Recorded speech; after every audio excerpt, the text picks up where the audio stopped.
La historia de las artes marciales va de la mano de la evolución de la civilización. Originariamente, con fines bélicos, el hombre buscó, por medio de la técnica y el entrenamiento, la destilación y perfeccionamiento de estilos de pelea en su forma más coherente y efectiva. En la búsqueda de dicho perfeccionamiento, la historia ha visto desde el antiguo boxeo griego que practicaba Aquiles contra Odiseo en las costas de Troya, hasta el místico Kung Fu surgido de los monjes Shaolin en China. Pero a pesar de todo esto, la gran duda siguió en pie. ¿Cuál es el mejor arte marcial para los soviéticos?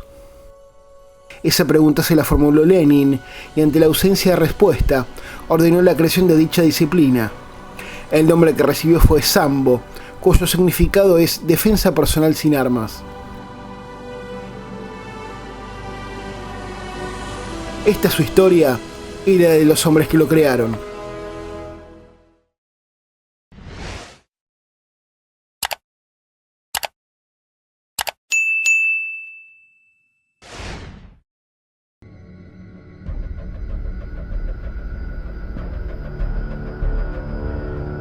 Corría el año 1918. La joven Unión Soviética daba sus primeros pasos de vida. Los soviets, máximos órganos de poder estatal, representantes directos de los trabajadores y campesinos, lograron su primer gran victoria al ser elegidos. Pero no llegaron a cumplir un año de vida y se hacía urgente la planificación y organización de la defensa de este nuevo y frágil mundo que acababan de ganar, el derecho a existir sobre la vieja y decadente Rusia zarista. La defensa militar de lo ganado estaba a la orden del día. El punto de inflexión llegó el 23 de febrero. Lenin ordena la creación del Ejército Rojo, la primera fuerza armada proletaria que vio la historia humana. La situación era delicada.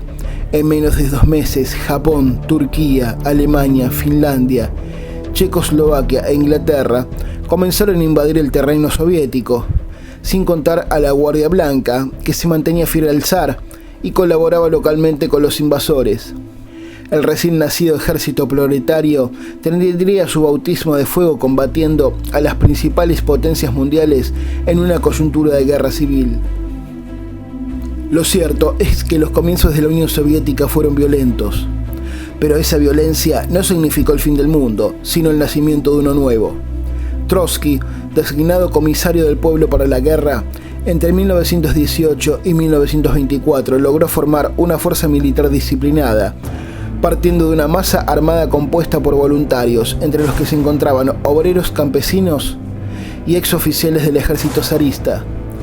Grande era Rusia y grande fue el Ejército Rojo, pero semejante tamaño arrastraba problemas técnicos militares desde antes de la evolución.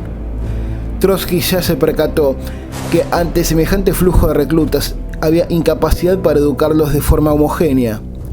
El antiguo régimen militar zarista no tenía un sistema de combate propio y unificado. Cada arma se instruía en el combate según el criterio de los oficiales a cargo, lo que generaba ineficiencia y disparidad en su formación. Apenas cayó en cuenta Trotsky de semejante problema, se lo trasladó mediante informes a Lenin para que se tomara cartas en el asunto.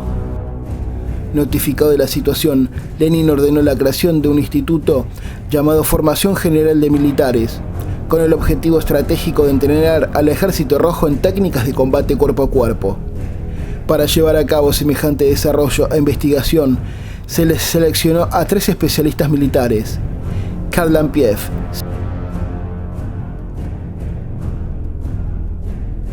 Spiridonov, Oshekov, que viajarían fuera de Rusia para realizar una investigación endémica. El objetivo era concreto: crear el arte marcial más completo e íntegro que había visto el hombre en base a un estudio exhaustivo e enciclopédico de todas las disciplinas de combate conocidas tanto en Occidente como en Oriente. A la historia de cada uno de estos 3 sujetos les corresponde un capítulo aparte, pero Vasily Oshekov merece una mención especial. Fue discípulo directo de Jigoro Kano, creador del judo, y el primer ruso en recibir un cinturón negro. Como te contaba, Lenin ordena en 1918 la creación del Instituto de Formación General de Militares, con el fin de crear la nueva disciplina de combate que haría la diferencia en el campo de batalla. La tarea de desarrollo y organización de militares rusos en el entrenamiento de combate cuerpo a cuerpo recayó sobre el mariscal Kliment Vorshilov, quien seleccionó a 3 hombres para llevar semejante tarea a cabo. Debido a que la historia prestalinista y durante el estalinismo contaron con versiones de los hechos acorde a sus intereses, me voy a basar en los escritos de Alexander Evergivs Kulanov, historiador galardonado y autor de la biografía Ovchekov, publicada este año en Rusia, la cual sacó mucha info a la luz. El primer candidato fue Vasily Ovchekov, considerado uno de los mayores especialistas en artes marciales en Rusia.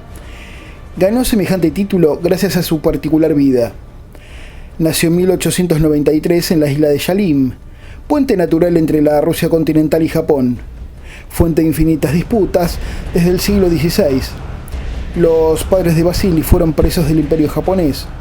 Su madre, de hecho, lo dio a luz en la celda de una oscura prisión. Como quedó huérfano a la edad de 11 años, la Iglesia Ortodoxa, por medio de un misionero llamado Nikolai, lo adopta y ampara. Corría el año 1904, motivado por ambiciones imperialistas, el zar le declara la guerra a Japón por el dominio de Yalim. El resultado, tras un año de guerra, fue la isla dividida en 2. A los 14 años, por gestión de su tutor Nikolai, fue admitido junto a otros jóvenes rusos en un seminario de judo impartido en Salim. Disciplina nacida 25 años antes, la clase sería dictada por su propio creador, Jigoro Kano. 8 años después, se convierte en el primer ruso en recibir el cinturón negro. Volvió a Rusia, donde fundó en 1914 el primer club de judo. En poco tiempo, formó suficientes luchadores para coordinar en Vladivostok el primer torneo internacional contra el club Otaru de Japón. La popularidad de Vasily aumentó y fue reclutado para enseñar autodefensa en el Club Dinamo a oficiales de seguridad y como escuela para los milicianos bolcheviques. Ovchekov fue capaz de innovar de cara al futuro, concediendo importancia al golpe en el combate cuerpo a cuerpo. Su principio: golpeo, derribo, golpeo. Llegó al rango de comandante del Ejército Rojo, sabía hablar y escribir japonés e inglés. Gracias a esos conocimientos, sirvió en el área de inteligencia militar. En 1933, presenta oficialmente el reglamento y desarrollo de su método de lucha. Se incluyeron técnicas de lucha libre francesa como la grecorromana y americana, además de derribos del Chidaoba y el Kuras, todo sintetizado bajo la base del judo.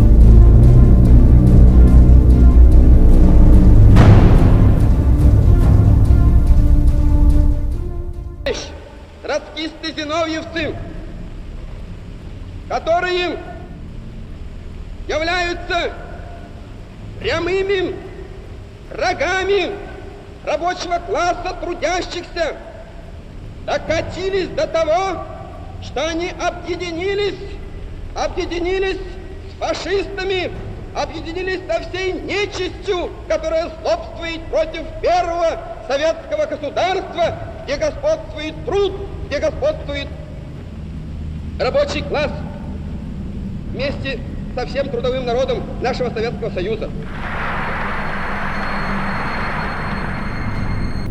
El año 1930 encuentra la Unión Soviética con Lenin fallecido y Trotsky en el exilio. Este periodo tuvo su máxima expresión en los juicios de Moscú. La burocracia con Stalin a la cabeza se ocupó de eliminar a todos los dirigentes de Octubre y a los altos mandos del Ejército Rojo. Bajo la falsificación ideológica del socialismo en un solo país, Stalin encontró argumento para acusar de traidores, espías y saboteadores a todos los que se opusieron resistencia a sus planes mesiánicos revolucionarios. Ovchekov, por su lado, fue acusado de espía japonés para ser enviado a un gulag, campo de trabajos forzados, donde fue ejecutado sin piedad. Tenía 44 años de edad. Su crimen consistió en negar que el sambo era algo puro y autóctono de Rusia, sino más bien el fruto de la síntesis y colaboración de varias culturas, por sobre todo la japonesa. Al poco tiempo, el judo fue eliminado de los programas deportivos y abolida su práctica. El segundo hombre seleccionado para la tarea fue Viktor Spiridonov, antiguo oficial del ejército zarista y veterano de la Primera Guerra Mundial. Conocido dentro de la milicia por su experiencia marcial, practicó lucha grecorromana, estilos eslavos de lucha y jiu-jitsu japonés, aunque de esto último no hay pruebas. Sufrió una herida de bayoneta en el brazo izquierdo durante la guerra ruso-japonesa, por lo que su capacidad de ataque estaba disminuida. Spiridonov siempre tuvo el deseo de integrar todos los estilos de lucha conocidos en un único sistema que se adaptara a cualquier clase de amenaza. Así desarrolló un sistema más suave, muy similar al aikido, al que denominó Samos, que podría ser usado por practicantes más pequeños, más débiles, soldados heridos y agentes de inteligencia. Ese fue el primer nombre del nuevo arte marcial. Spiridonov y Oshekov trabajaron en el mismo lugar, pero nunca colaboraron mutuamente. Representaban a diferentes agencias militares dentro del Estado. De hecho, existía mucho recelo entre ellos. Mientras que Spiridonov representaba los servicios de seguridad estatales, Oshekov, por su lado, al Ejército Rojo.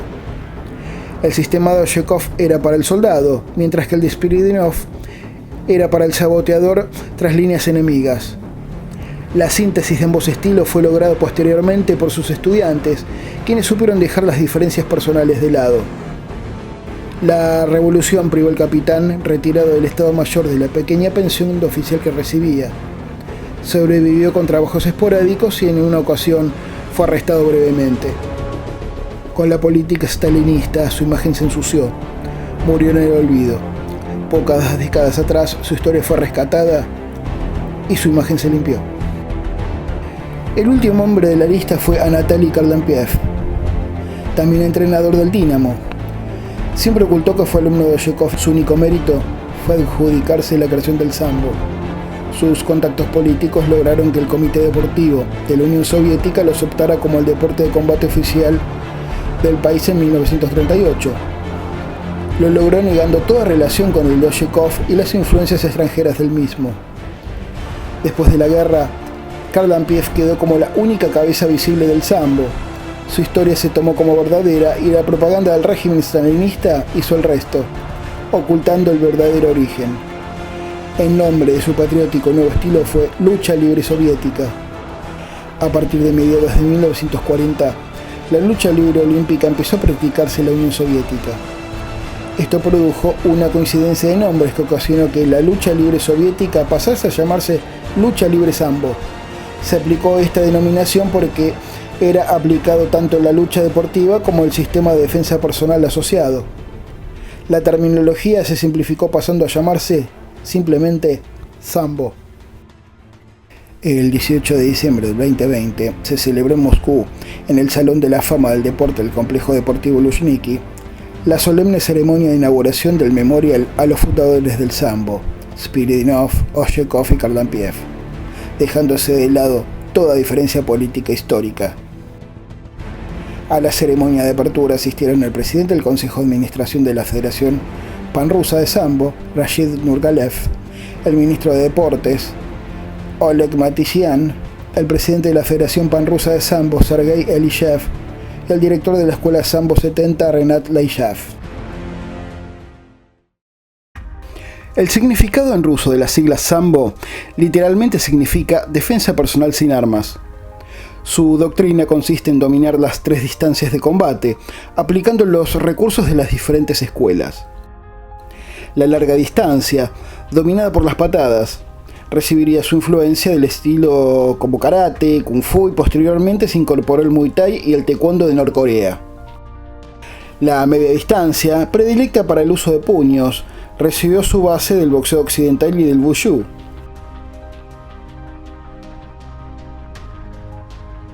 La corta distancia merece un punto aparte, ya que el sambo en esta materia hizo escuela obteniendo la mayor cantidad y variedad de sumisiones, llaves, luxaciones y estrangulamientos. De forma original combinó el judo, jiu-jitsu y el aikido, junto a la lucha grecorromana y la lucha libre, sumado a la forma de luchas autóctonas como el Koj de Armenia, el Chidaoba georgiano y el Kapaz Sagai mongol, entre otros estilos. Reconocido como deporte oficial por el Comité de Deportes de la Unión Soviética en el año 1938, según la Federación Internacional de Estilos de Lucha Libre Asociados, el sambo es una de las 4 formas principales de lucha libre competitiva aficionada que se practica actualmente, siendo las otras 3 la lucha grecorromana, la lucha libre y el judo. Se presentó formalmente como deporte en las Olimpiadas de Moscú en 1980, aunque todavía no es considerado deporte olímpico. Debido a que al principio era solo un sistema, ahora hay 4 versiones reconocidas de sambo. El sambo deportivo es la forma de sambo utilizada en competición. Se centra en derribos con proyecciones potentes, agarres, especialmente con llaves de piernas, y defensas contra derribos. Sin embargo, no se permiten las llaves de estrangulamiento.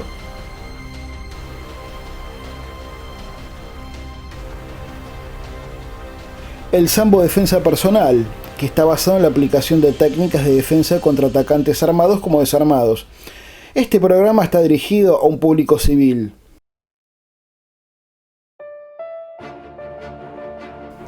El combat sambo es la forma original y más agresiva. Incluye golpes y agarres con técnicas efectivas como codazos, rodillazos y patadas, similares al Muay Thai, pero sin patadas a las piernas. E incluso tácticas sucias como golpes en la ingle y cabezazos. Es el que más aprenden los entusiastas de las artes marciales mixtas. Special Sambo, creado para las formaciones policiales de respuesta rápida y las fuerzas especiales del ejército.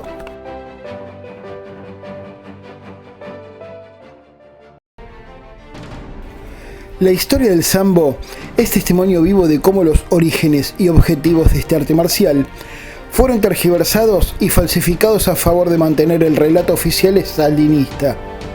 Fueron muchas las artes tergiversadas y mucho lo que se perdió en nombre del socialismo en un solo país. Pese a que ayudó a la Unión Soviética a desarrollar su propio sistema de combate, Oshchikov fue arrestado en 1937 durante la Gran Purga y enviado a la prisión de Butyrka en Moscú bajo sospecha de ser un espía japonés. Murió de los 10 días por falta de atención médica. En 1957, Oshchikov fue declarado inocente póstumamente y reconocido como el padre del sambo. Esta historia pudo ser contada gracias a la documentación que rescataron los estudiantes de Oshchikov de las garras de Stalin. Ciudad de Vladivostok. Estatua de bronce de Vasily Oshchikov, donde fundó su primera escuela de judo en Rusia. A la izquierda podemos ver a Jigoro Kano, quien lo gradúa de segundo dan. En el centro, a Hidetoshi Tomabeki, compañero practicante que participó en el primer campeonato internacional de judo entre Rusia y Japón en 1917. El monumento fue realizado por el escultor Pyotr Shegodev. Antes de la inauguración del monumento, se presentaron para brindarle sus respetos invitados de alto rango. El asistente del presidente de la Federación Rusa, Konstantin Shuivenko, el gobernador del territorio de Primory, Vladimir Mikushevsky, el alcalde de Vladivostok, Konstantin Loboda, y el cónsul general de Japón, Kasai Tatohiko, quien presentó el siguiente título: Reconocimiento del Kodokan al sambo, como hijo directo del judo. ¿Te gustó el video? Entonces suscríbete, dale like, comentalo, compartilo y por sobre todo ayúdame a seguir creciendo con el canal.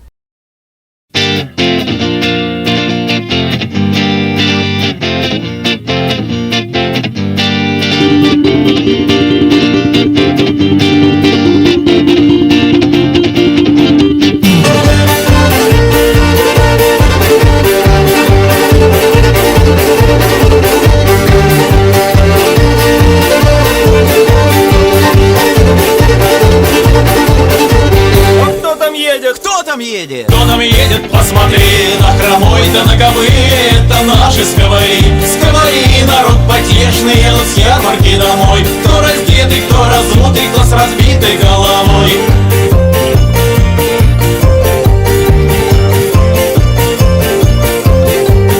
Вы сыграйте мне такого сковаря потешного. потешного, чтобы брюка не болела у меня, у грешного. Вы сыграйте мне такого, чтобы ноги дрыгали, чтобы всякие сопленосы перед нам не прыгали.